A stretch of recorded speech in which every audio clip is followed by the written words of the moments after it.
I want to start tonight with something a former cannery worker told me last spring, sitting on the back steps of a diner in Central California, watching the sun go down over the flat agricultural valleys where most of America's processing tomatoes are grown. He had spent 19 years inside a single tomato processing facility before he retired, and when I asked him the question I had been saving for the end of our conversation, what he would never feed his own grandchildren, he did not hesitate. He said, anything in a jar that lists more than 5 or 6 ingredients. Then he said something that has stuck with me ever since. He said, the real tomato sauces and the fake tomato sauces are sitting right next to each other on the same shelf, and most people cannot tell them apart. I am going to show you tonight exactly how to tell them apart. I am going to walk you through 5 specific types of tomato sauce to approach with serious caution, and 5 that are, by the standards of that cannery worker and the standards of traditional Italian cooking, genuinely pure tomato products. By the end of this, you will never again pick up a jar blindly. You will know exactly what you are holding and why. The investigation I am about to share drew on several sources over the last 4 months.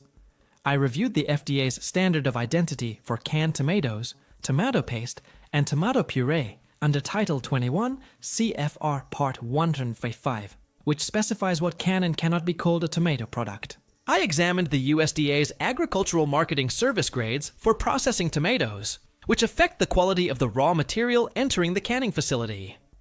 I studied peer-reviewed research in the Journal of Food Science and the Journal of Agricultural and Food Chemistry regarding the stability of lycopene and other tomato antioxidants through various processing methods, as well as the effects of added sugars, oils, and preservatives on the nutritional profile of cooked tomato products. I reviewed Consumer Reports and Clean Label Project analyses from 2024 regarding heavy metal residues in commercially canned and jarred tomato sauces, which vary depending on the sourcing region and the acidity of the finished product. I also consulted a food sourcing specialist who has worked with several specialty Italian import houses and who understands the difference between genuine San Marzano tomato products and the many imitations that use the San Marzano name. The reason this matters right now, in 2026, is that the category has split into 2 very different types of product. On one end, you have jars that contain essentially nothing but tomatoes, salt, basil, and olive oil, made with the kind of care that has defined Italian cooking for centuries. On the other end, you have jars that contain tomato paste reconstituted with water, thickened with modified starches, sweetened with high fructose corn syrup, salted heavily, and stabilized with preservatives. Both cost about the same at retail. Both look similar on the shelf. Only one is tomato sauce in any honest sense of the word. Let me begin with the 5 types of jarred tomato sauce I would encourage you to approach with serious caution. The first is any jarred sauce where the first ingredient is water rather than tomatoes. This should be an immediate red flag. A genuine tomato sauce has tomatoes or tomato puree as the first ingredient by weight. When water appears first, the product has been bulked up with water and is being held together by added starches, sugars, and thickeners, rather than by the natural body of cooked tomatoes. The second is any sauce where high fructose corn syrup, sugar, or any form of added sweetener appears in the first 5 ingredients. Ripe, properly processed tomatoes have a natural sweetness from their own sugars, and a well-made tomato sauce does not need added sugar. The practice of adding sugar to commercial tomato sauce originated as a way to compensate for underripe or lower quality tomatoes, and to balance the acidity of cheap tomato paste, and it has persisted in many budget store brand and popular supermarket label jars even when the need for the compensation is no longer there. The third type to avoid is any sauce listing modified cornstarch, xanthan gum, or other thickeners in the first 10 ingredients. These thickeners are added to create a viscous, clinging texture that a diluted sauce would not otherwise have, and their presence is a tell that the underlying tomato content has been thinned out. The fourth type is any sauce listing soybean oil, canola oil, or generic vegetable oil, rather than olive oil as its fat component. Real Italian tomato sauce uses olive oil, which contributes flavor and carries the fat-soluble flavor compounds from the herbs and garlic. Cheap seed oils are substitutes used to cut costs, and while they are not dangerous in themselves, they indicate a manufacturer focused on cost-cutting rather than traditional quality. The fifth type to avoid is any sauce with a long list of preservatives, including sodium benzoate, potassium sorbate, or citric acid added as a preservative rather than as a natural acidity adjuster. A well-made, properly canned tomato sauce has enough natural acidity from the tomatoes themselves to remain shelf-stable without additional preservation. And the presence of multiple added preservatives usually signals either lower quality raw material or a formulation designed for extended warehouse storage. Taken together, these 5 categories of jarred sauce represent a significant portion of the lower-priced shelf space in American grocery stores. And, while none of these ingredients is individually harmful in moderate amounts, the cumulative effect of eating these sauces regularly is that you are eating a product that has drifted a long way from what tomato sauce is supposed to be. Now let me shift into the 5 types of tomato sauce that are, by any traditional standard, genuine tomato products. The first is whole-peeled canned tomatoes. Simple, honest, and the foundation of countless Italian recipes. A can of whole-peeled tomatoes typically contains tomatoes, tomato juice, salt, and sometimes a small amount of citric acid as an acidity regulator, plus calcium chloride to help the tomatoes retain their shape. That is it. When you open a can of whole peeled tomatoes, crush them with your hands or a wooden spoon into a pot. Simmer them with olive oil and garlic and season them to taste. You have made tomato sauce. The entire process takes 20 minutes. The result is superior to almost any jarred sauce on the shelf. The second is crushed tomatoes in a can, which takes the same short ingredient list and pre-crushes the tomatoes for convenience. Again, look for a clean ingredient panel of tomatoes, tomato juice, and minimal additives. The third is pure tomato puree, which is simply cooked tomatoes that have been strained to remove seeds and skins and concentrated slightly. A good tomato puree contains 1 or 2 ingredients. Tomatoes. Sometimes citric acid. Nothing else. The fourth genuine product is imported Italian tomato passata, a strained tomato sauce traditionally made from fresh tomatoes at the end of summer and bottled for use throughout the year. A good passata contains only tomatoes, sometimes with a bit of salt, and it is the closest commercial approximation to fresh tomato sauce you can find on a store shelf. The fifth is certified San Marzano tomatoes from the Agro Sarnese-Nocerino region of Italy, which carry the DOP-protected designation of origin seal. Real San Marzano tomatoes are grown in specific volcanic soil, harvested at a specific ripeness, and processed according to traditional methods. They are more expensive than standard canned tomatoes, but they are unmatched in flavor. Be aware that many products sold in American stores use the phrase San Marzano style, or San Marzano, in the brand name without carrying the actual DOP certification. Look for the specific DOP seal and the consortium certification number on the label to confirm you are buying the real thing. Taken together, these 5 categories of tomato products allow you to build fresher, better-tasting sauces at home with minimal effort, using ingredients that have not drifted from the traditional definition of tomato sauce. A rapid-fire tour of the visual and sensory signals that separate genuine tomato products from reformulated ones. Open a jar of your current tomato sauce at home. Look at the color. A real tomato sauce has a deep, slightly dark red with brown undertones from the natural caramelization of sugars during cooking. A reformulated sauce often has a brighter, more uniform red, sometimes from added color or from the use of cheap tomato paste that has been reconstituted. Smell the sauce. A real sauce smells like cooked tomatoes, with a slight acidic tang, a hint of sweet ripeness, and notes of whatever herbs were added.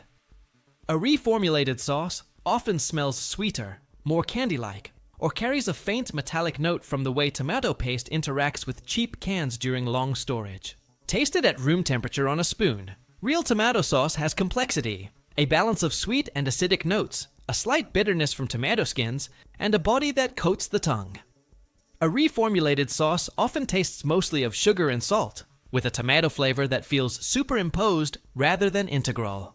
I want to take you into the agricultural story behind tomato sauce, because understanding where processing tomatoes come from changes how you see every jar on the shelf. The vast majority of tomatoes used in American commercial tomato products are grown in the Central Valley of California, which produces roughly 90% of the domestic processing tomato crop. These tomatoes are a specific variety bred for processing, not for fresh eating. They have thick skins to survive mechanical harvest, high solids content for efficient concentration into paste, and a specific ripeness profile that allows the entire crop to be harvested in a narrow window. The tomatoes are mechanically harvested, transported to processing facilities often within hours of being picked, and either canned whole, crushed, or concentrated, into paste that is then shipped to secondary manufacturers for conversion into finished sauces. Quality varies enormously depending on the growing season, the specific farm, and the handling practices at the processing facility. In a good year with favorable weather, the tomato paste produced in California is a genuinely high-quality ingredient. In a bad year with drought stress or harvest delays, the paste can carry off flavors, excessive acidity, or inconsistent color that require correction through added sugars and flavor compounds in the final sauce product. This agricultural variability is one of the reasons commercial tomato sauces have become so heavily formulated. A manufacturer cannot control the weather, but a manufacturer can add sugar to compensate for underripe tomatoes, can add citric acid to correct acidity imbalances, can add caramel color to enhance the red appearance of paler paste, and can add flavor compounds to mask off notes from a difficult harvest. Each of these adjustments is a band-aid for a variable agricultural product. The more band-aids the manufacturer has to apply, the further the finished sauce drifts from what a simple tomato sauce should be. Home cooks who make sauce from canned whole tomatoes are, in effect, accepting the natural variability of the harvest and working with it through their own seasoning and cooking time. Industrial manufacturers are masking the variability with additives, which produces a consistent product on the shelf, but also produces a product that is fundamentally different from what you would make at home. Let me walk you through the story of San Marzano tomatoes, specifically, because the word San Marzano has become one of the most abused terms in the American grocery store.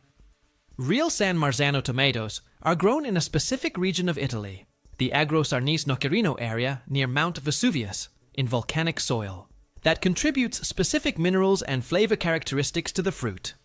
The tomatoes are a particular cultivar, Roma-style but distinct, with thin skins, few seeds, and an intense sweet tart flavor.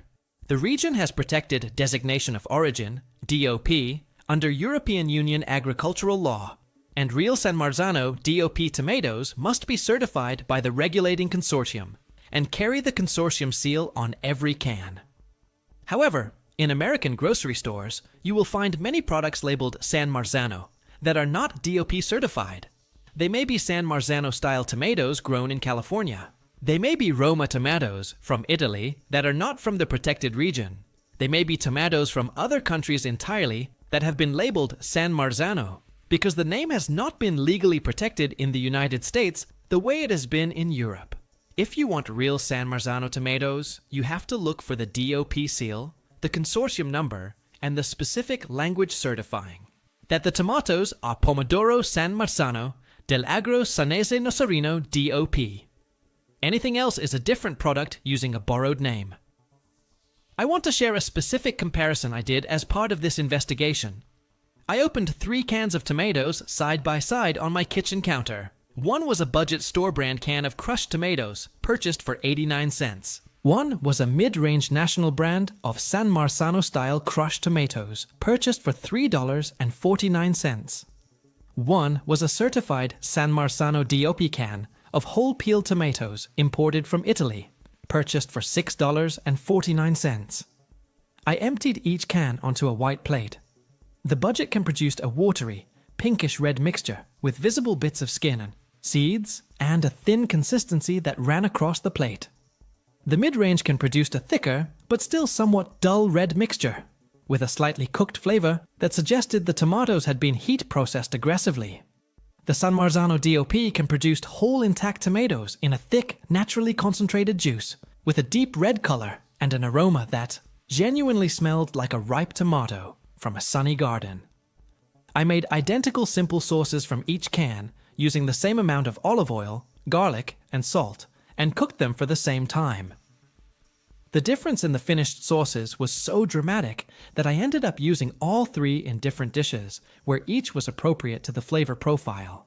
The budget sauce was suitable for a long-simmered stew, where other flavors would dominate.